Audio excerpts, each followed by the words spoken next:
नमस्कार, आप देख रहे हैं आज का मुद्दा। मैं हूं आपके साथ शैलेंद्र चौहान। उत्तर प्रदेश के डिप्टी सीएम ब्रजेश पाठक को स्वास्थ्य मंत्रालय की जिम्मेदारी दी गई है और जब से उनको ये जिम्मेदारी मिली वो लगातार तमाम सरकारी अस्पतालों में पहुंचते हैं, अचानक पहुंचते हैं, वहां की सुविधाएं क्या हैं उनके बारे में जानने की कोशिश करते हैं और अगर सब कुछ ठीक है तो ठीक है, नहीं तो कड़ी फटकार भी लगाते हैं। ये सिलसिला हम बीते कई दिनों से देख रहे हैं। इसी क्रम में कल वो राजधानी के डॉक्टर राम मनोहर लोहिया अस्पताल जा पहुंचे, जहां पर काफी हैरान कर देने वाला मामला सामने आया। उन्होंने लिस्ट मांगी कि जो एक्सपायर्ड दवाएं उनकी लिस्ट दीजिए। पहले तो उन्होंने मना कर दिया का वक्त लगेगा, लेकिन जब वो नहीं माने तो जो लिस्ट पकड़ाई गई वो ऐसी लिस्ट थी जिसमें जो दवाइयां हैं वो कई सारी दवाएं एक्सपायर्ड पाई गई हैं, जो एक्सपायर्ड हो चुकी हैं और उनकी कीमत 50 लाख रुपए है। इसी पर आज हम बात करेंगे। दवाइयां एक्सपायर्ड, कौन जिम्मेदार?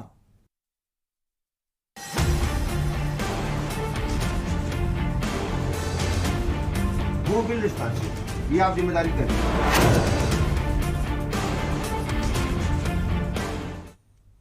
लखनऊ के डॉक्टर राम मनोहर लोहिया अस्पताल से एक बड़ा ही चौंकाने वाला मामला सामने आया, जहां 50 लाख से ज्यादा की दवाइयां एक्सपायर्ड मिली हैं। दरअसल लोहिया अस्पताल का निरीक्षण करने पहुंचे डिप्टी सीएम ब्रजेश पाठक के सामने ऐसी गंभीर लापरवाही खुली कि वो भी हैरान रह गए।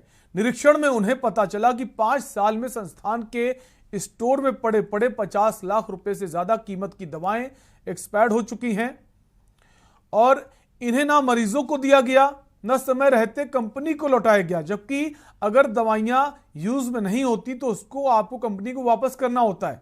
इसके पीछे क्या कारण है, क्यों वापस नहीं किया गया? इस गंभीर लापरवाही से नाराज डिप्टी सीएम ने प्रमुख सचिव को जांच के आदेश दिए हैं।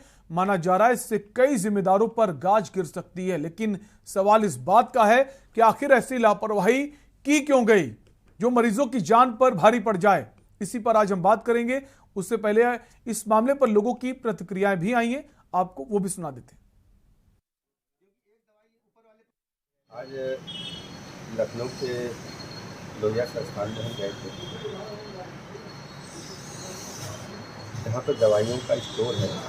उस स्टोर में जाकर के हमने जानकारी मांगी कि वो कौन सी दवाइयाँ हैं जो एक्सपायर्ड होने के बाद भी हमारे स्टोर में उपलब्ध हैं।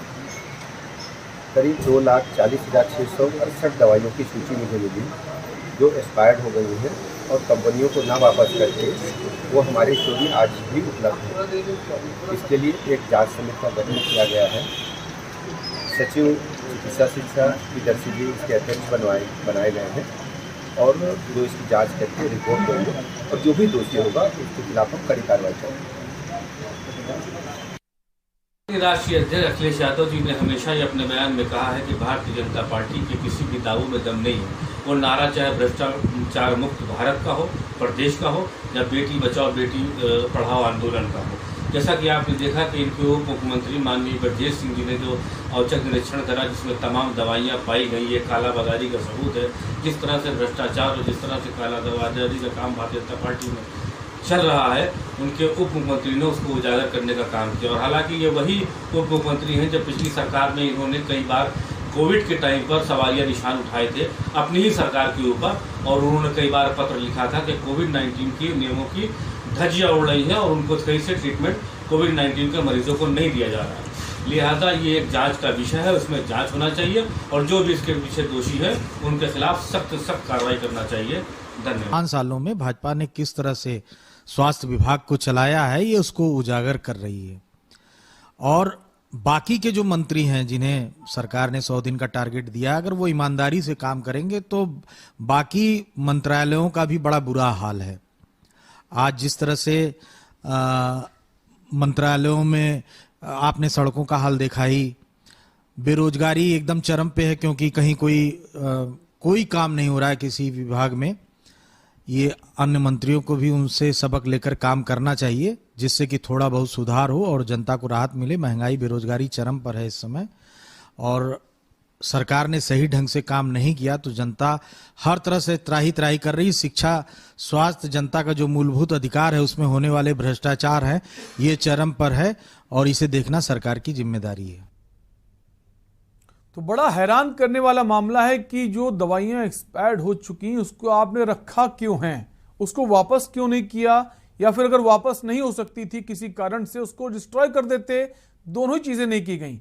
अब सवाल इस बात को लेकर है, क्या वो दवाइयां मरीजों के लिए इस्तेमाल भी की जा रही थी और वापस ना करने का कारण क्या है। और लगातार डिप्टी सीएम जब से स्वास्थ्य मंत्रालय की जिम्मेदारी मिली तब से वो लगातार औचक निरीक्षण कर रहे हैं। उसके बावजूद कई अस्पतालों से ऐसी शर्मनाक तस्वीरें भी आती रहती कि अब सोचने को मजबूर है कि आखिर क्या वजह है कि स्वास्थ्य महकमे को दुरुस्त नहीं किया जा सक रहा है। उसके पीछे और कितने अस्पताल ऐसे जहां इस तरह की चीजें चल रही, इस पर भी बात करेंगे।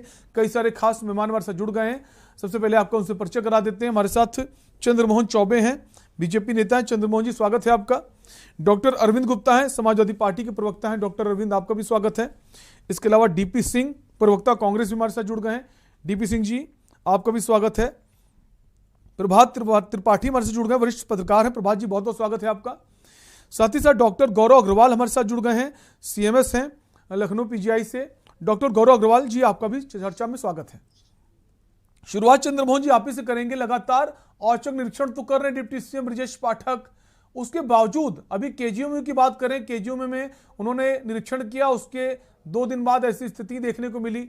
अव्यवस्थाएं चौपट हैं, लोगों को स्ट्रेचर नहीं मिल रहा है। और ये जो खबर है इसको कैसे समझें? क्या अभी ऐसे और भी अस्पताल हैं जहां एक्सपायरी दवाइयां जो है उसका स्टॉक रखा हुआ है? क्या खेल इसके पीछे का?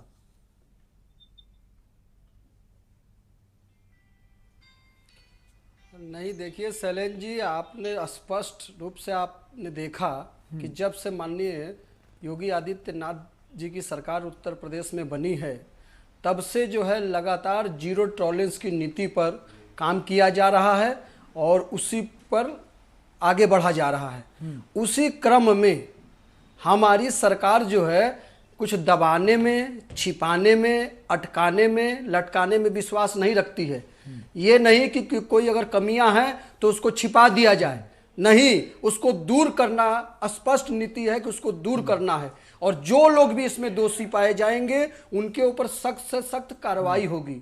और ये हम कह नहीं रहे, ये आपको लगातार दिख रहा होगा, चाहे डीएम सोनभद्र हो, चाहे ललितपुर हो, चाहे गाजियाबाद के एसएसपी हो, चाहे बलिया के डीआईएस हो, जो लोग भी लापरवाही में पाए जा रहे हैं या अपने काम के प्रति अकर्मण्यता दिखा रहे हैं या जनता के प्रति बेरुखी दिखा रहे हैं, सरकार लगातार उन लोगों पर कार्रवाई कर रही है। और यही नहीं, मंत्री हमारे जो है मंत्री आवास में रहकर या विधानसभा सचिवालय में नहीं रह रहे हैं, लगातार जनता के बीच जा रहे हैं, लगातार अस्पतालों में जा रहे हैं, लगातार सड़कों पर हैं, लगातार गांव में जा रहे हैं, वो जा तो रहे हैं, अपनी जिम्मेदारी निभा रहे हैं, लेकिन स्वास्थ्य विभाग के जो अधिकारी हैं उन पर ज्यादा असर नहीं नजर आ रहा है। अभी कुछ दिन पहले लोहिया की बात करें, माफ कीजिए केजीएमयू की, वहां पर औचक निरीक्षण किया, उसके 2 दिन बाद वहां की खबर चलती है कि वहां पर स्ट्रेचर नहीं मिल रहा है मरीज को। इसके अलावा अगर इस खबर की बात करें, इस खबर में हम देख रहे हैं कि जब कोई आदमी पहुंचता है, वो भी डिप्टी सीएम, स्वास्थ्य मंत्री, तो उसके साथ बहानेबाजी की जा रही है। कर्मचारी काफी देर तक तो उनको सही से जवाब ही नहीं दे रहे थे। जब उन्होंने लिस्ट मांगी दवाइयों की, उनसे कह रहे हैं सर्वर अभी जो है काम नहीं कर रहा है, सर्वर रूम में कोई नहीं। उसके बाद जब काफी जद्दोजहद हुई तब जाकर तो उनको जानकारी मिल पाई है। आपके पास लौटेंगे हमारे साथ और भी खास मेहमान। डॉक्टर अरविंद गुप्ता हमारे साथ बने हुए सपा प्रवक्ता हैं। डॉक्टर अरविंद गुप्ता जी, कैसे देखते हैं कि डिप्टी सीएम सख्त तो बहुत हैं लेकिन उसका असर नजर नहीं आ रहा? Shailendra ji, am I audible? जी, आपकी आवाज आ रही है, अपनी बात आप कह सकते हैं। शैलेंद्र जी, यहाँ पे कई पहलू देखने वाली चीज है। पहली एक चीज ये है कि जो 50 लाख से ऊपर की जो दवाइयां एक्सपायर हुई है, ये पैसा किसका है? ये उन टैक्स पेयर्स का है जो रात दिन मेहनत करके इस सरकार का खजाना भर रहे हैं। पहली चीज। दूसरी चीज ये है, पिछले 5 साल में सरकार किसकी थी? समाजवादी पार्टी की सरकार थी या कांग्रेस की सरकार थी? किसकी सरकार थी? और तीसरी चीज ये है कि अभी तक आप ये जो छापेमारी कर रहे हैं, इसका कोई नतीजा निकल रहा है? देखिए, एक तरीका यह है कि आपने छापेमारी करी, क्या उसी टाइम आप एक्शन नहीं ले सकते? लेकिन साहब एक्शन नहीं लेके चेतावनियों से काम चल रहा है। तो इसका मतलब ये है कि ये दबाव किस तरीके से मानूं? क्या ये दबाव केवल इसलिए है कि चलो तुमने जो किया अब लीपापोती कर लो? देखिए यहां पर एक केवल इससे नहीं है कि वो 50 लाख की दवाइयां एक्सपायर हुई हैं। आप सोच के देखिए, जिस देश में इलाज के लिए लोग लाइन लगा के बिना दवाइयों के मर रहे हैं, उस देश में इस तरीके से संवेदनहीनता, जहां पर उन्हें ये नहीं समझ में आ रहा है कि जहां पर लोग 10-10 रुपए 50-50 रुपए दवाइयों के लिए बेचारे लाइन लगाए हुए हैं, और वहां पे आप लाखों रुपए की दवाइयां बर्बाद हो जाती हैं, उसके बावजूद प्रशासन ना चेतता है, ना सरकार चेत रही है। अब एक बात बताइए आप कि जब सरकार में बैठे हुए लोग 5 साल में नहीं जाग पाए, अब दूसरा टेन्योर चल रहा है, अब ये जाग रहे हैं। और जागने में भी मैं आपको एक बात बता दूं, आप इस चीज का इंतजार करिए, हम आप यहीं बैठेंगे क्या? इन जो छापेमारी हो रही है, जहां पे जा जाके चेक कर रहे हैं, आपने ये अभी कहा, क्या इसका कोई नतीजा निकल रहा है या केवल दबाव बनाया जा रहा है? किस चीज का दबाव बनाया जा रहा है? क्यों आप किसी की कार्रवाई नहीं कर पा रहे? क्यों आप ये स्वीकार नहीं करते कि पिछले 5 साल में आपकी जो सरकार थी वो पूर्ण रूप से विफल रही है? लेकिन सीधी सी बात है, कहीं ना कहीं पर लेकिन सरकार की मंशा तो साफ है, नियत भी साफ है, लगातार निरीक्षण कर रहे हैं। हालांकि तमाम सारी बातें भी सामने आती हैं, उस पर भी हम चर्चा कर चुके हैं। आपके पास लौटेंगे, हमारे साथ और भी खास मेहमान बने हुए हैं। डीपी सिंह जी हैं, प्रवक्ता है कांग्रेस पार्टी के। डीपी सिंह जी, आप ही के पास आएंगे। कैसे देखते हैं, एक तरफ औचक निरीक्षण भी हो रहे हैं और ऐसी चीजें सामने आ रही हैं कि जो एक्सपायरी दवाइयां हैं, जो एक्सपायर्ड हो चुकी हैं, उनका स्टॉक मिल रहा है। देखिए शैलेन भाई, मैं आपके चैनल के माध्यम से बहुत ही स्पष्टता के साथ अपनी बात रखना चाहता हूं। भारतीय जनता पार्टी के योगी जी की जो दूसरी सरकार बनी है और इसके जो स्वास्थ्य महकमे के हमारे मंत्री जी हैं, डिप्टी सीएम भी हैं ब्रजेश पाठक जी, जब से वो मंत्री बने हैं तब से उनकी भाग दौड़ में तो कहीं कोई कमी है ही नहीं। चाहे वो केजीएमयू में भाग दौड़ हो, बलरामपुर अस्पताल में हो, सिविल में हो या राम मनोहर लोहिया में हो, लेकिन इस भाग दौड़ से और वो जहां जाते हैं उनको कुछ ना कुछ अनियमितता मिलती है। मगर उनके इस भाग दौड़ से क्या कहीं किंच मात्र कहीं कोई फर्क पड़ा है?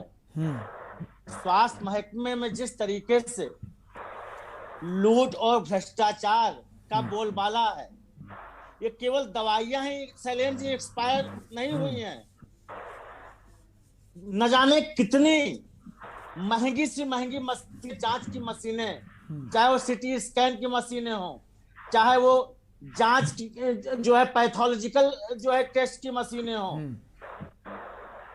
मेडिकल कॉलेजेस में, हॉस्पिटल्स में वो स्टोर में रखी सड़ रही हैं, उनका कोई इस्तेमाल नहीं हो रहा है। और इसी पिछले 2.5 सालों में इसी योगी सरकार में, भारतीय जनता के सरकार में, जिस तरीके से कोरोना की महामारी में हमारे देश की जनता पैरासीटामोल, ऑक्सीजन के सिलेंडर और जो है हॉस्पिटल्स में बेड न मिल पाने के अभाव में लाखों लाख लोगों ने अपनी जानें गंवा दिया है। और यही ब्रजेश पाठक जी, माननीय मंत्री जी, उस समय अपनी सरकार पे जो है प्रश्न खड़ा कर रहे थे। आज ये भागदौड़ की जरूरत नहीं है, जरूरत है कठोर कार्रवाई की, सख्त निर्णय की। और जनता को जो आपने इतनी बड़ी मैंडेट जो भारतीय जनता पार्टी सरकार को मिली है, उसका जनता को क्या उसका फायदा दे रहे हैं, इस पे चर्चा की जरूरत है। सच तो यह है शैलेन भाई कि आज भी जनता, किसी भी हॉस्पिटल में चले जाइए, भीड़ लगी हुई है, उसको किसी भी तरीके से कोई भी सुविधा स्वास्थ्य नहीं, ये कह देना कि कोई भी सुविधा नहीं मिल रही वो भी ठीक नहीं होगा। हाँ की खामियां हैं और उन पर कैसे पार पाया जा सके, इस दिशा में हमें आगे बढ़ना है। एक दूसरे पर आरोप लगाना भी ठीक नहीं है। जनता का कैसे भला हो, उस दिशा में काम करना। आपके पास लौटेंगे, हमारे साथ बहुत खास मेहमान बने हुए डॉक्टर गौरव अग्रवाल है, सीएमएस हैं लखनऊ पीजीआई से। सर, आप ही के पास आएंगे। सर कैसे देखते हैं इस पूरे मामले को? एक्सपायर्ड दवाइयों का इतना बड़ा स्टॉक, और जब वो वहां पहुंचते हैं तो पहले से तो बहानेबाजी की जाती है, बताते नहीं हैं, सर्वर रूम में कोई नहीं है, उसके बाद जब दबाव बनता है तब बातें सामने आती हैं। सर क्या है मामला कि क्यों ये कंपनियों को वापस नहीं की गई, और अगर नहीं वापस कंपनी ले रही तो उसको डिस्ट्रॉय कर दें? डिस्ट्रॉय भी नहीं किया गया सर। नहीं, मुझे इस मामले की कोई जानकारी नहीं है, इसलिए मैं इस पे कोई टिप्पणी नहीं कर सकता। ये जो कुछ जानकारी अभी आपने अपने चैनल के माध्यम से दी कि कुछ दवाइयाँ एक्सपायर्ड पाई गई, ये जांच का विषय है, जैसा मंत्री जी ने बोला, जो आपने अभी रिपोर्ट दिखाई, परंतु मुझे इससे ज्यादा इस मामले में कोई जानकारी नहीं। सर एक प्रक्रिया होती होगी ना, बस आपसे यही पूछना है। मैं ये मामला आया है, मैं आपको बता रहा हूँ, लोहिया संस्थान का ये मामला है, और जो दवाइयां हैं, जो स्टॉक मिला है एक्सपायर्ड दवाइयों को मिला है, तो सवाल सर आपसे ये कि ये प्रोसीजर होता है अस्पतालों का कि अगर जो दवाइयां एक्सपायर हो गई हैं उनको वापस किया जाए या डिस्ट्रॉय किया जाए? जी, यदि आप इस प्रक्रिया के बारे में मुझसे पूछना चाहते हैं, वो मैं जरूर आपको साझा कर सकता हूँ। मैं आपको बता सकता हूँ हम SGPGI में क्या प्रक्रिया अपनाते हैं, और कमोबेश यही प्रक्रिया अन्य संस्थान अपनाते हैं। हमारा जो HRF हॉस्पिटल रिवॉल्विंग फंड एक बहुत ही असरकार, बहुत ही अच्छा एक तरीका बना हुआ है, जो ग्लोबल टेंडर्स के माध्यम से दवाइयों की खरीद करता है, सीधे मैन्युफैक्चरर्स से काफी डिस्काउंटेड प्राइस पे लेते हैं हम, और उस दवाइयों के प्रोक्योरमेंट का जो रेट कॉन्ट्रैक्ट हम लोग करते हैं हर मैन्युफैक्चरर्स के साथ में, ये उसका एक अहम भाग होता है कि जो भी दवाइयाँ या कंज्यूमेबल्स हम उनसे लेंगे, वो एक्सपायरी डेट के 6 महीने के पहले वो उसको वापस लेके और फ्रेश माल से उसको रिप्लेस कर देंगे। और बहुत मुस्तैदी के साथ हमारा ये महकमा इस चीज़ के ऊपर नज़र रखता है, और जहाँ कहीं ज़रूरत होती है 6 महीने से पहले उस क्लोज टू एक्सपायरी स्टॉक को नए स्टॉक से एक्सचेंज कर लेता है। ये कह सकता हूं मैं कि कुछ कभी कभार बहुत इक्का दुक्का ऐसे केसेस आते हैं जहां हम लोग 6 महीने से कम समय में एक्सपायर होने वाली दवाइयों को भी इस्तेमाल करना हम लोग को पड़ता है। कुछ दवाइयां ऐसी होती हैं जिनकी शॉर्ट शेल्फ लाइफ होती है, कुछ दवाइयां ऐसी होती हैं जो शॉर्ट सप्लाई में हैं और वो जरूरी हैं, तो एक्सपायरी के बाद में तो उनको नहीं इस्तेमाल किया जा सकता, लेकिन अगर मान लेते हैं कि 3 महीने एक्सपायरी बची है तो भी हम उसको इस्तेमाल कर लेते हैं। परंतु ऐसा बिल्कुल भी नहीं होने पाता कि कोई एक्सपायर्ड माल हमारे यहाँ किसी मरीज को दे दिया जाए या हमारे स्टॉक में रहे। हाँ, ये कभी कभार हो सकता है कि जैसा मैंने आपको बताया कि ये कंपनीज को रेट कॉन्ट्रैक्ट के तहत ये उनके ऊपर बाध्यकारी है कि वो शॉर्ट एक्सपायरी सामान को वापस ले जाएं और फ्रेश स्टॉक से रिप्लेस कर दें। जब कभी ऐसा किसी कंपनी से नहीं हो पाता तो हम उनकी सिक्योरिटी मनी से उस अमाउंट को रिकवर कर लेते हैं और वो कंपनी बाद में अपना वो सामान उठाती है, वापस ले जाती है। तो शायद कभी कभार ऐसा हो सकता है कि थोड़ी नियर एक्सपायरी या एक्सपायर्ड दवाइयां, जैसे सर आपने बताया कॉन्ट्रैक्ट होता है जो टेंडर डालती हैं कंपनियां दवा की, उनके साथ 6 महीने आपने बताया, 6 महीने के पहले आपको उनको इन्फॉर्म करना होता है, तो जो फ्रेश स्टॉक होता है उसमें वो एक्सचेंज कर देते हैं, जितना मैं समझ पाया। बिल्कुल। अगर सर समय सीमा खत्म हो गई, 6 महीने से ज्यादा का वक्त बीत गया है, अब दवाई कंपनी जो है कॉन्ट्रैक्ट के आधार पर वापस तो लेंगे नहीं, तो उन दवाइयों को फिर सर क्या करते हैं? डिस्ट्रॉय करेंगे और कोई उपाय है सर? जो भी दवाइयां एक्सपायर हो गई वो कहीं भी हो, चाहे वो अस्पताल के पास हो, स्टॉकिस्ट के पास हो या कंपनी के पास हो, उनके लिए तो एक ही उपाय है कि उसको डिस्ट्रॉय किया जाए। परंतु जैसा मैंने आपको एक्सप्लेन किया कि हमारे सिस्टम में ये काम हमें नहीं करना पड़ता, ये काम हम कंपनीज को वो स्टॉक वापस करके ये उनके द्वारा ही करवाते हैं। एक और संभावना कभी कभार होती है, कभी ऐसा भी होता है कि जो हम लोग स्वयं से प्रोक्योर करते हैं उसके अलावा हमें कॉर्पोरेट सोशल रिस्पॉन्सिबिलिटी के तहत या किसी और सरकारी या गैर सरकारी संस्थाओं से भी हमें कुछ मदद के तौर पे कुछ दवाइयाँ या कुछ सामान मिलता है, और वो जो सामान या कुछ मिलता है वो हमेशा इसी तरह के व्यवस्था के तहत नहीं आता कि जिसमें शॉर्ट एक्सपायरी में उसको रिप्लेस किया जाए। मैं नहीं कह सकता कि राम मनोहर लोहिया में क्या प्रकरण होगा, पर ऐसा मेरी जानकारी में है कुछ और अस्पतालों में कभी कभार ऐसा हुआ है। लेकिन जो सर आपने प्रोसेस बताया अमूमन सभी अस्पतालों में वही होता है, रिप्लेस हो जाती हैं कंपनियों को दवाइयां दे दें तय समय सीमा तक ताकि उनको भी नुकसान ना हो, और उसके बाद अगर नहीं वापस हो पाती हैं तो उनको डिस्ट्रॉय कर दिया जाता है। यही नॉर्मल प्रोसेस है। लेकिन स्टॉक रखे रहना ये कई सारे सवाल खड़े करता है। आपके पास सर लौटेंगे, हमारे साथ बहुत खास मेहमान वरिष्ठ पत्रकार प्रभात जी बने हुए। प्रभात जी, आप ही के पास आएंगे। आपने सबको सुना, आप पूरे मामले से अवगत भी हैं, आपको क्या लगता है सर, जो डिप्टी सीएम वो लगातार इस कोशिश में है कि जो व्यवस्थाएं हैं वो ना हो, उसके बावजूद सर ऐसी चीजें सामने आ रही हैं, और अब तो डर इस बात का ऐसी चीजें और भी जगह हो सकती हैं। देखिए शरण जी, सबसे पहले आप उस पृष्ठभूमि पे जाइए कि जब योगी की सरकार बनी थी तो योगी जी ने कहा था कि जीरो टॉलरेंस में हमारी सरकार काम करेगी, और सिद्धार्थनाथ सिंह एक बहुत काबिल, बताया गया जैसा कि वो बहुत काबिल स्वास्थ्य मंत्री रहे वो इस प्रदेश के, लेकिन पूरे कार्यकाल में जो उनके ऊपर प्रश्न लगे उनको हटाया गया। ये एक सबसे बड़ा प्रश्न था। अखिलेश की जब सरकार थी तो ये लोहिया से लेके राम मनोहर लोहिया हॉस्पिटल से लेके बलरामपुर, केजीएमसी सारे अस्पतालों की स्थिति बहुत बेहतर हो गई थी। इसमें कोई गुरेज नहीं कर सकता है कि किसी सरकार की तारीफ करें या किसी की बुराई करें। और अखिलेश ने स्वास्थ्य के क्षेत्र में लखनऊ के सारे जितने पीएचसी सेंटर से एक काम किया गया था, और वो काम पर्चे, भीड़ नहीं लगती थी, लोगों को दवाइयां मिलती थी, स्ट्रेचर मिलते थे, सारी चीजें थी। करप्शन अपनी जगह करप्शन भी होता था, ये नहीं कि करप्शन नहीं हुआ।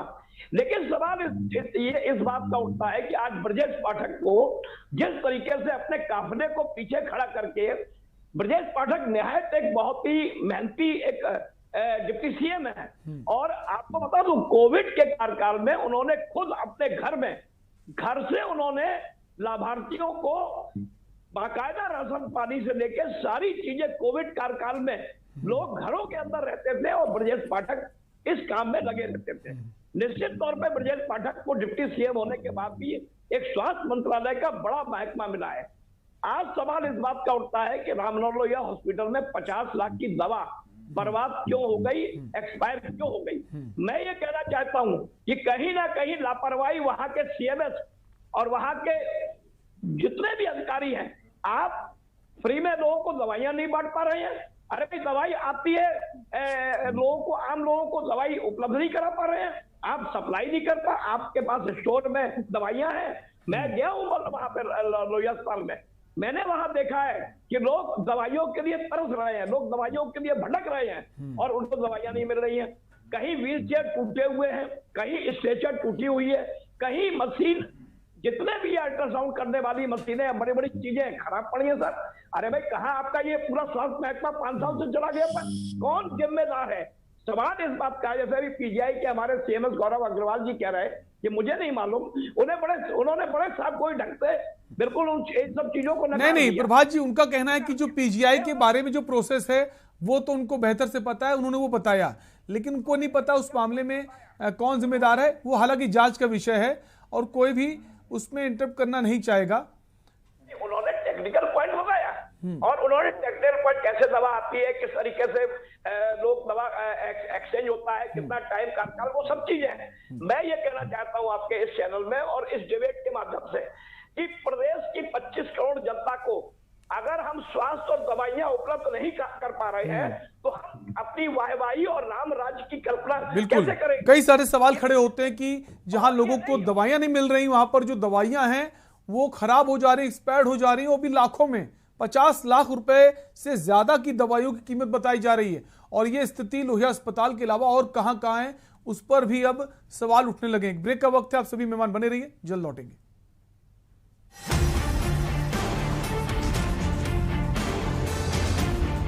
वो बिल डिस्पेंसरी, ये आप जिम्मेदारी करें।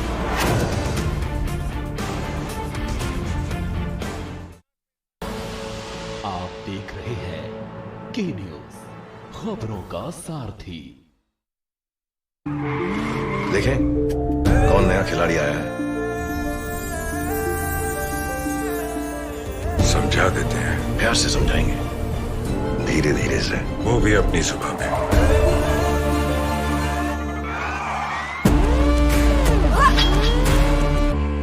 ये तो अपनी जुबान है। जुबान एक हो तो दिल भी एक होने चाहिए। विमल बोलो जुबान केसरी। कुछ दिन ऐसे होते हैं when I love my job, और कुछ दिन ऐसे होते हैं कि I hate it। एक पायलट पे होता है इतना प्रेशर कि कूल रहना इज नॉट दैट इजी। पर गर्मी में घर को कूल रखना is now too easy with summer cool coolers. Summer cool celebrates the release of Runway 34। Goldiee हिंग का तड़का लगे तो सभी दबा के खाते हैं। गोल्डी हिंग कण कण में जान। एक ही छत के नीचे सभी सुविधाओं से सुसज्जित 100 बेड का एकमात्र अस्पताल ओम हॉस्पिटल। आईसीयू एनआईसीयू 24 घंटे आपातकालीन सेवाएं, कुशल डॉक्टरों द्वारा इलाज उपलब्ध है। रजिस्ट्रेशन के लिए संपर्क करें ओम हॉस्पिटल, शिवली road, Bagpur, Kanpur Dehat. Phone number 7317825750 7317827050। आप देख रहे हैं के न्यूज, खबरों का सारथी।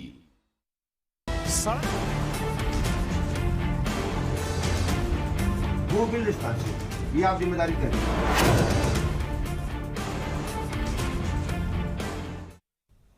ब्रेक के बाद एक बार फिर आपका स्वागत है। आप देख रहे हैं आज का मुद्दा और हम बात कर रहे हैं लखनऊ के डॉक्टर राम मनोहर लोहिया अस्पताल की घटना की, जहां पर डिप्टी सीएम ब्रजेश पाठक कल औचक निरीक्षण करने पहुंचे और जब उन्होंने दवाइयों की लिस्ट मांगी, पहले तो बहानेबाजी की गई, उनको गुमराह किया गया। जब ज्यादा दबाव बनाया तो जो लिस्ट उनके हाथ आई वो काफी चौंकाने वाली।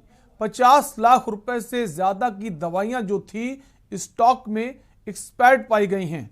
अब सवाल इस बात के हैं, जहां लगातार औचक निरीक्षण वो कर रहे हैं, उसके बावजूद इस तरह की जो खामियां आ रही हैं और काफी डरावनी है ऐसी खामियां, क्योंकि जो एक्सपायर्ड दवाइयां होती हैं उनका स्टोर में रहना कई सारे सवाल खड़े करता है। इसी पर हम बात कर रहे हैं। कई सारे खास मेहमान बने हुए हैं। वापस हम चर्चा को आगे बढ़ाएंगे।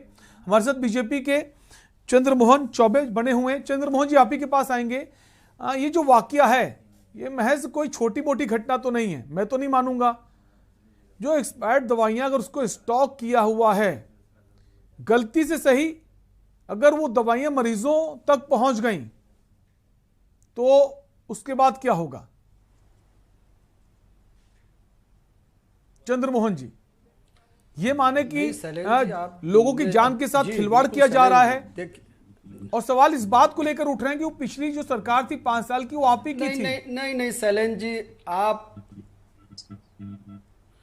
नहीं शैलेंद्र जी, बिल्कुल सुनिए शैलेंद्र जी, ऐसा है कि अगर सरकार कहीं भी लापरवाह होती तो ये जो है या दबाना होता या छिपाना होता तो ये प्रकरण बाहर कैसे आता। सरकार की सोच ईमानदार है और काम दमदार करने का जो तरीका है वो दमदार है। उसी के तरीके में चाहे देखिए जो भी दोषी है इसमें वो बचेगा नहीं। अभी आपने देखा लगातार कार्रवाई करने के मामले में और दोषियों को जो है सजा देने के मामले में इस सरकार का कोई जवाब नहीं है। अब आप देख लीजिए, अभी ललितपुर के चाहे डीएम हो, स्वास्थ्य विभाग में हमने, ठीक है, आप लाख बड़ी बात, आप लाख कुछ कहें, क्योंकि वो तो कह रहे हैं जांच जो है प्रमुख सचिव को सौंप दी गई। ठीक है, हो सकता है इस मामले में जांच हो, जिम्मेदार हो, उन पर कार्रवाई हो, लेकिन ऐसे तमाम सारे मामलों पर हम चर्चा करते हैं। कई सारे सरकारी अस्पतालों की घटनाएं सामने आती हैं, सीएमएस की लापरवाही सामने आती है और कई अस्पतालों में और भी कई खामियां आती हैं। सीएमओ का जो फोन नहीं उठता है, सीएमओ से अगर बातचीत करने की हम कोशिश करते हो, बात नहीं करते हैं। सीएमएस से कहा जाता है, वो कहना जांच करेंगे और ये जांच कब होती कुछ पता ही नहीं चलता है और ये वाकये रोज आते रहते सामने। तो स्वास्थ्य विभाग में जो जांच होती है वो किस तरह की जांच होती है, दोषियों पे कार्रवाई किस तरह की होती है, ये मैं समझ नहीं आता। इतनी लापरवाही क्यों बरती जाती है? फिर एक डर है कि अगर कार्रवाई इन पर करेंगे तो वहां पे लोगों को कहां से लाएंगे? आपके पास जो मैन पावर है वो भी कम है। नहीं शैलेंद्र जी, देखिए कार्रवाई करने के मामले में ये सरकार किसी से भयभीत नहीं होती है। जनता से जुड़े मामले में चाहे जो भी व्यक्ति होगा, चाहे जो भी अधिकारी होगा, चाहे जो भी कर्मचारी होगा, अगर वो जनता के काम में उसकी अरुचि दिखाता है या लापरवाही बरतता है तो उसके ऊपर सख्त से सख्त कार्रवाई ये सरकार कर रही है और लगातार कर रही है। ये भी दिख भी रहा है और लोग जान भी रहे हैं। और रुकिए और सुनिए, और रही बात इस सरकार के स्वास्थ्य की, तो आप याद करिए शैलेंद्र जी कि 2017 से पहले उत्तर प्रदेश की स्वास्थ्य व्यवस्था का क्या हाल था, किस प्रकार से आगे स्वास्थ्य व्यवस्थाएं चरमराई थी, किस प्रकार से ध्वस्त था, ये सभी को पता है। याद करिए 2017 से पहले। ठीक है, डॉक्टर अरविंद ज्यादा बेहतर बता पाएंगे, उनकी सरकार थी 2017 के पहले, वो ज्यादा बेहतर बता पाएंगे। बुरी अवस्था हो, आएंगे डीपी सिंह जी आपके पास आएंगे, डीपी सिंह जी आपके पास आएंगे, एक एक करके आइए, एक एक करके डीपी सिंह जी एक एक करके मौका दीजिए, बीच में इंटरप्ट मत कीजिए। वो जवाब सवाल कर रहे हैं पिछली सरकार पर, 2017 से जो पहले सरकार थी उस पर वो कह रहे हैं। तो हम चाहेंगे डॉक्टर अरविंद जो है बेहतर बता पाएंगे उस वक्त की स्वास्थ्य व्यवस्था कैसी थी, अभी की कैसी है। सरकार है, 8 साल से सेंट्रल गवर्नमेंट की सरकार है, आखिर इनकी क्या जिम्मेदारी है, इन्होंने क्या किया है, उस पर जवाब लेंगे, उस पर जवाब लेंगे। शैलेंद्र जी एक चीज बताइए आप जी, शैलेंद्र जी आपको याद होगा आप भी इसी उत्तर प्रदेश से हैं और उत्तर प्रदेश की जनता जान रही है भली। कोई भी जो हमारा जो टेन्योर किसी भी दवाई को पैरासीटामोल और विटामिन सी की टेबलेट नहीं दे पाए, लाखों लोग बेमौत मर गए, आप यही स्वास्थ्य व्यवस्था आपके साधन में रहा है। डीपी सिंह जी सुन लीजिए, देखिए पहली चीज है कोई भी दवाई ज्यादातर 18 महीने या अरे सुन लीजिए चंद्रमोहन जी, सुन लीजिए, अरे सुन तो लीजिए, बाकी लोगों को तो सुन लीजिए। चंद्रमोहन जी सुन लीजिए, अरे जो जवाब आपने सवाल उठाया है उनकी सरकार पर, उस वक्त क्या था, तो जवाब तो ले लीजिए, लौटेंगे आपके पास। डॉक्टर अरविंद जवाब दीजिए। अरे नहीं तो हम मैं PhD वाला डॉक्टर नहीं हूँ, मैं MBBS और DNP जनरल सर्जरी हूँ, तो मुझे इस क्षेत्र में थोड़ी जानकारी इन लोगों से ज्यादा है। I am a laparoscopic surgeon. तो मेरा केवल ये कहना ये है कि कोई भी ज्यादातर दवाइयां 18 महीने या 2 साल से ज्यादा की एक्सपायरी नहीं होती है। तो मैं जानना चाहता हूँ कि दवाइयां कब खरीदी आप, ऐसा तो नहीं कि सपा के शासनकाल में खरीदी, आज आप उसे उजागर कर रहे हैं। तो मतलब 5 साल आप उसे अपना धन समझ के उसकी सुरक्षा कर रहे थे। मैं शैलेंद्र जी इसमें देखिए सबसे बड़ी चीज क्या है, इस देश में लोग दवाइयों के लिए तरस रहे हैं। हम ये कह रहे हैं कि उस समय की स्वास्थ्य व्यवस्था किस प्रकार की थी और आज कैसी है, वो हम तुलना करके बता रहे हैं। सुन तो लीजिए, वो वही बोल रहे हैं, सुन तो लीजिए। जब लगातार पूर्वांचल के बच्चे मौत के गाल में चले जाते थे। अगर कोई गलती हुआ करे चंद्रमोहन जी तो सुनना भी सीखिए। अगर कोई गलती हुई है, अरे आपकी सरकार से नहीं हुई है, इस सरकार के अधीन जो काम कर रहे हैं उनसे हुई है ना, तो सुन लीजिए। और आपने जवाब मांगा है कि पिछली सरकार में क्या था, वो जवाब दे रहे हैं, वो भी सुन लीजिए। लौटेंगे आपके पास, तब अपनी बात कहिएगा। अरविंद जी अपनी बात कंप्लीट कीजिए। शैलेंद्र जी जो है, जब कोरोना काल में इलाज किया डॉक्टरों ने, स्वास्थ्य विभाग ने किया, वाहवाही जो है योगी जी अपने ऊपर ले रहे हैं, सरकार वाहवाही ले रही है। तो साहब अगर जो है लापरवाही अगर इस विभाग की हुई है तो जिम्मेदारी इनकी है और सरकार भी पूरी तरीके से है। सरकार इस चीज से नकार नहीं सकती कि जो है हमारी जिम्मेदारी नहीं है। आपको गवर्नेंस के लिए ही जनता ने चुन के भेजा है। जो टैक्स पेयर्स का पैसा है, जो जनता आज जो है एक छोटी छोटी दवाइयों के लिए वो तरसती रहती है, आज लाखों की दवाइयां एक्सपायर हो रही। कैसे मैं कह दूं कि जो एक गुड गवर्नेंस की बात हो रही है। और ये तो एक मैं आपको बताऊं, ये तो एक आइसबर्ग की जो है एक ऊपर वाली तय है। इसे आप खोलिए फिर पता चलेगा कि पिछले 5 साल हमने किया क्या है। हम गड्ढे नहीं भर पाए। अब मैं आपको एक चीज और बता दूं, गवर्नेंस की स्थिति कितनी बढ़िया है। एक बात बताइए, लोहे का रेट, सरिया का रेट जो है वो 60 रुपए से एकदम 100 रुपए हो जाता है। सीमेंट का रेट जो है 290 रुपए से 430 रुपए हो जा रहा है। सिलेंडर का रेट देख लीजिए, वर्ल्ड मार्केट में क्रूड ऑयल की कीमत बहुत कम हो गई, फिर भी इंडिया में हमारे यहाँ डीजल और पेट्रोल के रेट बढ़ते चले जा रहे हैं। मैं कैसे कह दूं कि गवर्नेंस अच्छी। मैं कहां से कह दूं कि गवर्नेंस, एक नहीं दसियों सवाल उठ रहे हैं कि भाई गुड गवर्नेंस सब कहां से कह दें।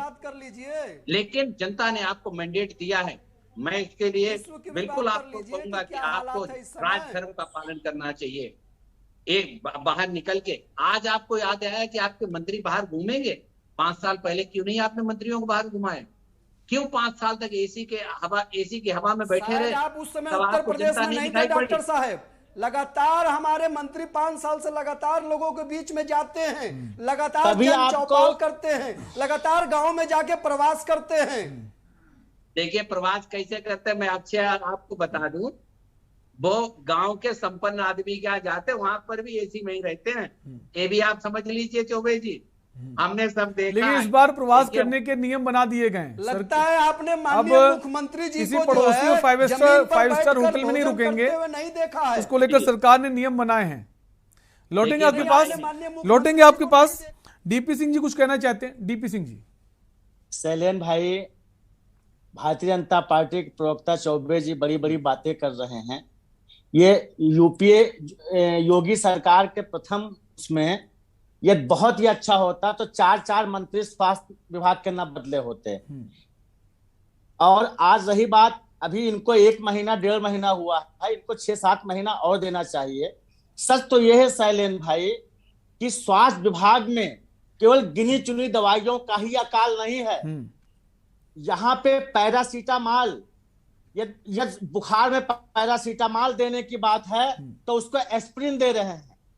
एंटीबायोटिक दवाइयां, बदन दर्द, सांस की 135 प्रकार की दवाइयां जो सरकारी चिकित्सालयों में, सीएचसी, पीएचसी, डिस्ट्रिक्ट हॉस्पिटल और बड़े हॉस्पिटलों में जो दी जाती है, उसका रेट कॉन्ट्रैक्ट जो है यहाँ से जाता है कंपनियों को, मगर वो दवाई सप्लाई ही नहीं होती है। जो डीजी मेडिसिन है इनको सीएमओ लोग लिखते हैं, लेकिन जो सच ये है शैलेन भाई, वो दवाई अभी कंपनियां दे ही नहीं पा रही हैं। इतनी डिमांड है, इसीलिए डॉक्टर्स मजबूर है सरकारी अस्पताल में जो है लिखने के लिए। और लेकिन डीपी सिंह जी जो दवाइयां वहां नहीं पहुंच पा रही हैं, अस्पताल में नहीं पहुंच पा रही, लेकिन अस्पताल के बाहर जो प्राइवेट मेडिकल स्टोर होते हैं वहां पहुंच जाती हैं। इसके पीछे का क्या रीजन है कि आप टेंडर अगर डाल रहे हैं तो आप वहां दवाइयां नहीं दे रहे, वो भी तो पैसे दे रहा है सरकार से, भी तो आपको पैसे मिल रहे हैं। शैलेन भाई, बहुत महत्वपूर्ण प्रश्न आपने उठाया। इसका सीधा एक ही चीज है कि भारतीय जनता पार्टी की, योगी की सरकार, स्वास्थ्य महकमा का ये इच्छा शक्ति ही नहीं है कि अपने जो है जनता को मूलभूत सुविधाएं, जो चिकित्सा का जो बड़े बड़े वादे करते हैं, ये उनका चिकित्सा स्वास्थ्य का लाभ उनको दे सके। सच्चाई ये है कि भारतीय जनता पार्टी को झूठ बोल के, नफरत पैदा करके, वादा खिलाफी करके, लोगों को लोगों को केवल और केवल गुमराह करके और नफरत पैदा करके इस देश में सत्ता चलाना चाहते हैं।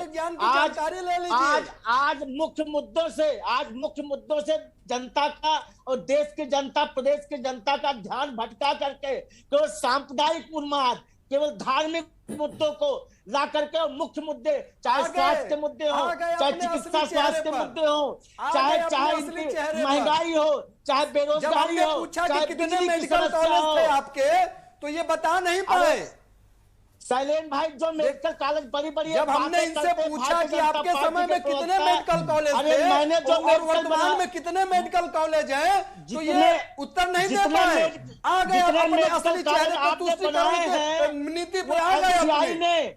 एमसीआई डॉक्टर साहब बैठे हुए हैं, डॉक्टर साहब हमारे पैनल में बैठे हुए, सपा के प्रवक्ता डॉक्टर अरविंद गुप्ता जी। एमसीआई की नॉर्म्स होता है, रूलिंग्स होती है। आप बता दीजिए कि कितने मेडिकल कॉलेज 2017 से पहले और आपकी सरकार के समय में। ठीक है, आप दोनों को ही रोकेंगे। डॉक्टर गौरव अग्रवाल जी के पास ही आएंगे। गौरव अग्रवाल जी, अक्सर हम देखते हैं जो लापरवाही अस्पतालों में नजर आती है, उसके बावजूद एक्शन लेने में थोड़ी देरी रहती है सरकार की तरफ से या जो बाकी प्रशासन के बड़े अधिकारी उनकी तरफ से। इसके पीछे तमाम रीजन बताए जाते हैं कि आपके पास मैन पावर कम है, लोग कम है, आपको उन्हीं से काम लेना है, और अगर उनके ऊपर ज्यादा एक्शन लेंगे तो फिर काम किससे लेंगे? इसको लेकर क्या आखिर सच क्या है सर, आपसे जानना चाहेंगे। इस बहस की गर्मा गर्मी में कुछ बातें आपकी शैलेंद्र भाई मैं पूरी ठीक से सुन नहीं पाया, परंतु जो आपका प्रश्न मुझे समझ में आया, आप अस्पतालों में मैन पावर शॉर्टेज की बात पूछ रहे हैं। मैं ये तो नहीं क्लेम कर सकता कि सब बिल्कुल ठीक है और कोई कमी नहीं है, परंतु ये बात भी सही नहीं है कि मैन पावर की ऐसी एक्यूट शॉर्टेज है जिस वजह से काम नहीं हो पा रहा है। SGPGI एक बड़ा संस्थान है, आप सभी को जानकारी है, यहाँ के जो चैलेंजेस हैं वो हम सब जानते हैं। हमारे संस्थान के कार्य में कोई भी किसी प्रकार की कमी नहीं आई है। हाँ, समय के साथ हमारा संस्थान लगभग 30 साल पुराना है आज, और जिन्होंने शुरुआत में इस संस्थान को ज्वाइन किया था वो लोग अब बहुत से लोग रिटायर हो रहे हैं। उसका नतीजा यह है कि हम लोग एक चैलेंज फेस कर रहे हैं, परंतु उसको पूरी तरह से ठीक किया जा रहा है। नई रिक्रूटमेंट्स भी किए जा रहे हैं। जहां तक संभव हो एक से ज़्यादा कार्य अधिकतर अधिकारियों के पास में है, लेकिन वो उस सब के बावजूद अपना कार्य बहुत अच्छे से कर रहे हैं। जो कई बैठकें जिनमें मैंने पार्टिसिपेट किया और जो एक पैटर्न में देख पा रहा हूँ, पिछले आज की ही बात नहीं, काफ़ी समय से सरकार बहुत तेज़ी के साथ नई भर्तियां करने के लिए और नए पद के सृजन के लिए कार्य कर रही है। हम लोग ने उसका फ़ायदा भी उठाया है, काफ़ी कुछ नई भर्तियां कर पाए हैं, कुछ और प्रक्रियाधीन हैं। हम उम्मीद कर रहे हैं जैसे संस्थान में ही अगले 2 महीने के अंदर एक सब्सटैंशियल नंबर पैरामेडिकल स्टाफ का हम लोग इजाफा उसमें कर लेंगे। तो मेरे नज़र में जो प्रयत्न है उसमें कोई कमी नहीं है। हाँ, कुछ जगहों पर यह परेशानी का कारण हो सकते हैं। और एक अंतिम बात और मैं कहना चाहूँगा, अपने लगभग 30 वर्ष के तजुर्बे में मैंने जितनी गहरी सोच, जितना सीरियस आउटलुक इस सरकार में स्वास्थ्य एवं चिकित्सा शिक्षा के संदर्भ में देखा है, उतना पहले कभी नहीं देखा था। ये अच्छी बात है, बिल्कुल सही कह रहे हैं, और इसमें कोई गुरेज भी नहीं कर रहे कहने से, क्योंकि कोरोना काल के बाद हमने देखा किस तरह से इस पर फोकस किया गया कि स्वास्थ्य व्यवस्था अगर अच्छी नहीं होगी तो बाकी सारी चीजें बेकार हैं। और अभी हाल ही में डॉक्टर साहब डीपी सिंह जी आएंगे आपके पास, डीपी सिंह जी आपके पास आएंगे। डॉक्टर साहब के मजबूरी भी नहीं ठीक, मजबूरी के अलावा भी यहाँ मैं जोड़ रहा हूँ ना, डीपी सिंह जी अभी हाल ही में सरकार की बात नहीं करेंगे तो डीपी सिंह जी उस पर मत जाइए। सच्चाई ये है शैलेंद्र जी, सच्चाई ये है कि डॉक्टर्स की और पैरामेडिकल स्टाफ की बहुत भारी कमी है। ठीक है, कमी है, ये बात सही है, कमी है, इस बात से उन्होंने इनकार नहीं किया है, कमी है, उसके बावजूद वो काम कर रहे हैं। सरकार को भी पता है कमी है, और उस कमी को दूर भी करना है सरकार को। अभी हमने इनसे पूछा कि सामान्य जानकारी आप बताइए कि 17 से पहले कितने मेडिकल कॉलेज थे और वर्तमान में कितने मेडिकल कॉलेज हैं, ये उसकी जानकारी दे नहीं पाए। अस्पताल में चाहे CHC हो, PHC हो, चाहे वो डिस्ट्रिक्ट हॉस्पिटल हो, ये जो बड़ी बड़ी बातें कर रहे हैं कि 60 मेडिकल कॉलेज बना दिया है, मैं बहुत जिम्मेदारी के साथ शैलेंद्र भाई कहना चाहता हूँ कि इन्होंने खिलवाड़ किया है। जो डिस्ट्रिक्ट हॉस्पिटल थे, मैं भी जानता हूं, मैं भी सरकार में रहा हूं और NRHM में जिम्मेदारी भरे पदों पे रहा हूं कांग्रेस की UPA सरकार में। मैं बताना चाहता हूं नहीं, बिल्कुल आपको अनुभव भ्रष्टाचार करने का है, आपको देश लूटने का अनुभव है, दो डॉक्टर बैठे हुए हैं, तुष्टीकरण करने का अनुभव है, डॉक्टर बैठे हुए हैं, सत्य बात है। एक भी मेडिकल कॉलेज MCI के मानक के अनुसार, ठीक है, आप दोनों को ही रोकेंगे। ठीक है, डॉक्टर अरविंद कुछ कहना चाहते हैं। ठीक है, डॉक्टर अरविंद कुछ कहना चाहते हैं। डॉक्टर अरविंद शैलेंद्र जी, मैं आपको एक चीज बता दूं, डीपी सिंह जी कह रहे हैं MCI जो है सबसे भ्रष्ट संस्था है पूरे भारत की, और इसीलिए उसे अब खत्म कर दिया गया।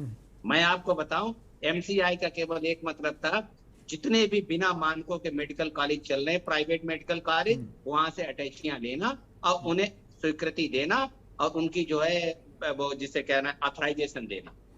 MCI की ज्यादा भ्रष्ट कोई विभाग नहीं था, ये बिल्कुल सत्य बात है। मैं देखिए सीधी सी बात है, मैं आप सैलन जी दो चीजें कहूंगा। एक तो राजनीति की बात हो रही है, चलिए सीधी सी बात है, ये बीजेपी का, मैं सपा का हूं, हम अपनी बात करेंगे। लेकिन मैं एक चीज आपको बता दूं, डॉक्टरों की सत्य बात तो ये है कि भारत में बहुत बड़ी कमी है, और उसकी वजह केवल ये है कि हमारे यहाँ कभी भी डॉक्टरों के लिए, मेडिकल फैसिलिटीज के लिए कभी भी सरकारें बहुत ज्यादा चिंतनशील नहीं रही हैं। क्यों हम जो है, जब मेडिकल कॉलेज, बड़े बड़े बिजनेस, बड़ी बड़ी फैक्ट्रियां लग रही, क्या हमने मेडिकल कॉलेजेस के लिए अच्छी जो है कोई संस्था बना के और उन अच्छी क्वालिटी के मेडिकल कॉलेज बनाना क्या बहुत बड़ी बात है? आप देख लीजिए, अब जब से प्राइवेट इंस्टीट्यूशंस आए, आप उनमें मानक ठीक रखिए, आप जिम्मेदारी से काम करिए।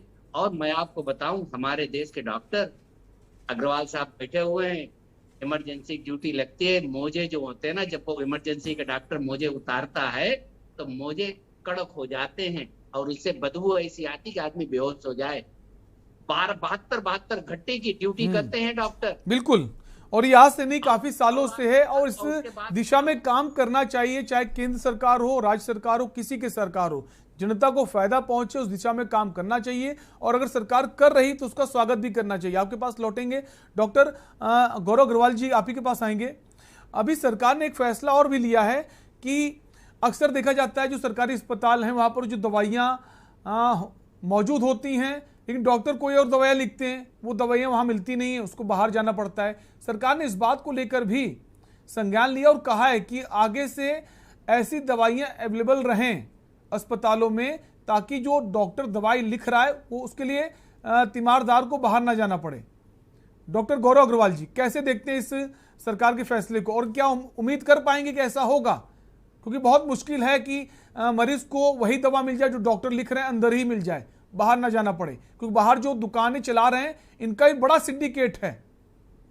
क्या ये इतनी आसानी से हो पाएगा, अग्रवाल जी?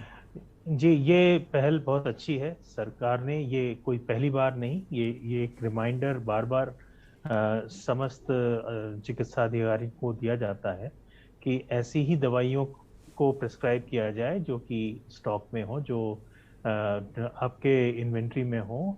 और खासकर मैं आपको याद दिलाऊं, पिछले एक दशक से ज़्यादा से बहुत इस बात पे जोर है कि जेनरिक मेडिसिन और ओरिजिनल सॉल्ट्स को ही प्रिस्क्राइब किया जाए, न कि कोई ट्रेड नेम से प्रिस्क्रिप्शन किया जाए।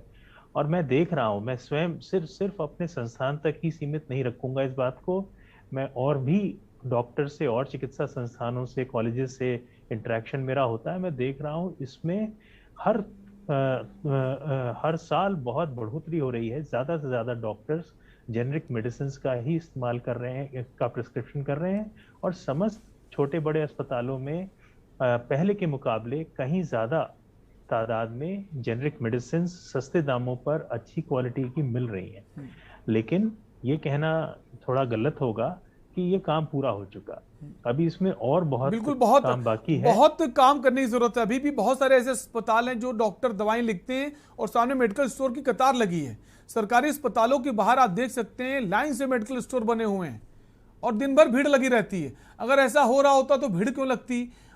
मरीज का तीमारदार बाहर निकलकर दवाइयों को खरीदता। भी बहुत काम करने की जरूरत इस पर है। समय कम है। डॉक्टर प्रभात जी के पास हम आएंगे। प्रभात जी, सरकार की मंशा और नियत में तो कोई कमी नजर नहीं आती, कोशिश तो कर रही, चाहे डिप्टी सीएम हो या जो मुख्यमंत्री ने भी जो कहा है कि जो दवाइयां बाहर से ना लिखी जाएं, अवेलेबल होनी चाहिए वहां पे, वही दवाइयां लिखें, नहीं है तो उसको मंगाएं। प्रभात जी,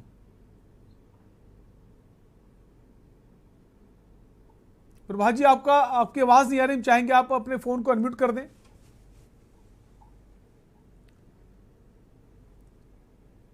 प्रभात जी, हम चाहेंगे आप अपने फोन को अनम्यूट कर दें ताकि आपकी आवाज हम सुन सकें। अनम्यूट है सर, आवाज आ रही है? जी सर, आवाज आ रही है? जी सर।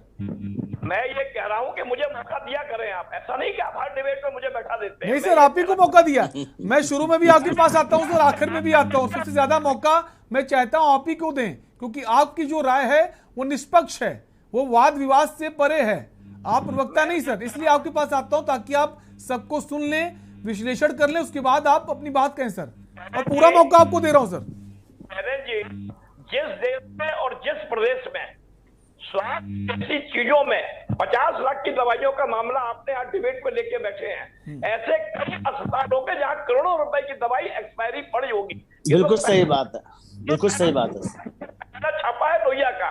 मैं ये कहना चाहता हूं कि आज तक देश की आजादी के बाद बहुत सरकारें रही हैं, मेडिकल के क्षेत्र में जो भी क्राइम होता है, जो सिंडिकेट होता है, जो दवाइयों का जितने भी बड़े बड़े सिंडिकेट है, इनका सीधे डीजी से संबंध होते हैं। डीजी मेडिसिन हेडक्वार्टर, डीजी और सीधे मंत्री के पास जाता है। मैं कहता हूं ऐसी सजा क्यों नहीं होती है? आपने बाहर के जो मेडिकल स्टोरों की बात की, अरे बड़े बड़े डॉक्टर नर्सिंग होम चला रहे हैं। पीजीआई में डॉक्टर मरीज जाता है, पीजीआई के डॉक्टर कहते हैं कि फलाने नर्सिंग होम में चले आइए। आप चंदन हॉस्पिटल का अब तक कुछ नहीं कर पाए, कानपुर के रिजेंसी हॉस्पिटल का कुछ नहीं कर पाए, जहां पे कोविड काल में 140 पेशेंट भर्ती हुए, 140 मर गए। और डेड बॉडी तभी मिलेगी जब पैसा देके आदमी आएगा, घर बेच के आएगा। बहुत सही बात बोल रहे हैं सर, बहुत सही बात है त्रिपाठी जी। के क्षेत्र में अगर आपको क्रांतिकारी काम करना है तो कानून बनाना पड़ेगा, आपको कानून ऐसा सख्त करना पड़ेगा कि जो करे उसको मृत्यु दंड मिले, क्योंकि बिल्कुल ये सबसे बड़ा, चाहे योगी जी कुछ भी करे, जीरो टॉलरेंस की बात करते हैं। आज तक मेडिकल के क्षेत्र में सिर्फ मंत्री को हटा देना काफी नहीं है, सिर्फ मंत्री को हटा के आप 3 मंत्री ले आइए। आपने कार्रवाई की, आपने अकाउंटेबिलिटी किसकी फिक्स की? आज 50 लाख की दवाइयां अगर ब्रजेश पाठक ने पकड़ी है तो ब्रजेश पाठक की सराहनीय कदम है कि उन्होंने एक लोहिया अस्पताल का दौरा किया है। अभी पूरे प्रदेश के 75 जिले में जाने करोड़ों रुपए की दवाइयां ऐसी होंगी जो एक्सपायरी पड़ी है। क्या योगी जी इस पर जवाब देंगे? क्या जांच करेंगे? क्या अकाउंटेबिलिटी किसी अधिकारी की फिक्स करेंगे? किसी को कठोर दंड देंगे? ये सवाल है आज डिबेट का, आज कोई राजनीति का सवाल नहीं है। बिल्कुल, बहुत अच्छी बात प्रभात जी ने कही कि अगर कोई जिम्मेदार है उस पर एक्शन भी जरूरी, ताकि आगे ऐसी चीजें ना आए। समय कम है, गौरव अग्रवाल जी कुछ कहना चाहते हैं। डॉक्टर गौरव अग्रवाल जी। प्रभात त्रिपाठी जी ने क्योंकि एक वाक्य पीजीआई के संदर्भ में बोला, इसलिए मेरी जिम्मेदारी है कि मैं उसका जवाब दूं। जी त्रिपाठी जी, यदि आपके पास कोई ऐसी जानकारी है कि पीजीआई के डॉक्टर्स किसी मरीज को किसी प्राइवेट हॉस्पिटल या नर्सिंग होम में भेज रहे हैं, कृपया वो मुझे साझा करें। मैं आपको पूरी जिम्मेदारी से ये बता सकता हूँ, पीजीआई से ऐसी कभी कोई किसी तरह की कंप्लेंट्स नहीं मिली हैं किसी भी जगह से। और ये एक ऐसी चीज है जिसमें हमारी कटिबद्धता पूरी है और हम आज तक कभी कोई ऐसे प्रकरण नहीं आए हैं। कृपया अगर आपके पास स्पेसिफिक जानकारी है तो साझा करें, अन्यथा मैं उम्मीद करूंगा कि आप वरिष्ठ पत्रकार हैं, आप थोड़ी ज्यादा जिम्मेदाराना बातें करेंगे, ना कि इस तरह के स्वीपिंग स्टेटमेंट्स देंगे कि पीजीआई के डॉक्टर का नाम बताऊंगा मैं आपको। जी मैं चलिए ठीक है प्रभात जी को मैं आपका नंबर मुहैया करवा दूंगा, जो भी जानकारी होगी वो आपको फोन पर कर देंगे। वक्त कम है, लास्ट कमेंट लेंगे अरविंद जी से। अरविंद जी, शैलेंद्र जी, कम शब्दों में अपनी बात पूरी कीजिए प्लीज। डॉक्टर अरविंद। डॉक्टरों की हमारे यहाँ बहुत कमी। अगर पीजीआई में भी डॉक्टर काम करता है, मैं 8 घंटे की तो ड्यूटी होनी चाहिए, एक डॉक्टर 8 घंटे अपनी ड्यूटी करे, उसके बाद अगर बाहर ड्यूटी करता है तो इससे जो है किसी को भी क्या ऐतराज होना चाहिए। अगर कोई व्यक्ति की कैपेसिटी 16 घंटे काम करने की है, आप सीधी सी बात है सर, जो भी गवर्नमेंट रूलिंग है वो ये है कि एक संस्थान जो है 8 घंटे से ज्यादा काम नहीं ले सकता। फिर डॉक्टरों की 72 घंटे की ड्यूटी क्यों लगाई जा रही है? बिल्कुल वो भी गलत है। हाँ, कि अगर आप जो समय सीमा है उससे ज्यादा अगर काम लेते हैं वो भी गलत है। और जो भी अव्यवस्थाएं फैली उस पर कैसे नियंत्रण पाया जाए, ये बहुत जरूरी है, ताकि बाकी जगह ऐसी व्यवस्थाएं ना हो जो अव्यवस्थाएं हैं, जो जान पर भारी हो सकती। फिलहाल आप सभी मेहमानों का बहुत बहुत शुक्रिया चर्चा में शामिल होने के लिए। तो आज के मुद्दा में बात कर रहे थे लखनऊ के डॉक्टर राम मनोहर लोहिया अस्पताल की, जहां पर बहुत हैरान करने वाला मामला सामने आया है। 50 लाख रुपए से ज़्यादा की दवाइयां जो हैं एक्सपायर्ड पाई गई हैं। आखिर इसको डिस्ट्रॉय क्यों नहीं किया गया और जो कंपनियां उनको वापस क्यों नहीं किया गया, तमाम सारे सवाल खड़े हो रहे हैं। हालांकि जांच का विषय है, प्रमुख सचिव से जांच के लिए कहा गया है और जांच में जो दोषी हैं उन पर कार्रवाई होगी। कब कार्रवाई होगी इस पर भी नजर हमारी बनी रहेगी। फिलहाल के लिए आपसे लेंगे इजाजत, ब्रेक के लिए रुकेंगे। ब्रेक के उस पार देखिए हमारा खास कार्यक्रम मंथन हमारे प्रधान संपादक दुर्गेंद्र चौहान जी के साथ। इस कार्यक्रम के प्रायोजक करता है गोल्डी किचन किंग मसाले, जहां जाएं रिश्ते बनाएं, जहां जाए रिश्ते बनाए, गोल्डी मसाले। समर कूल कूलर और होम अप्लायंसेस लीजिए और बेफिक्र हो जाएगी।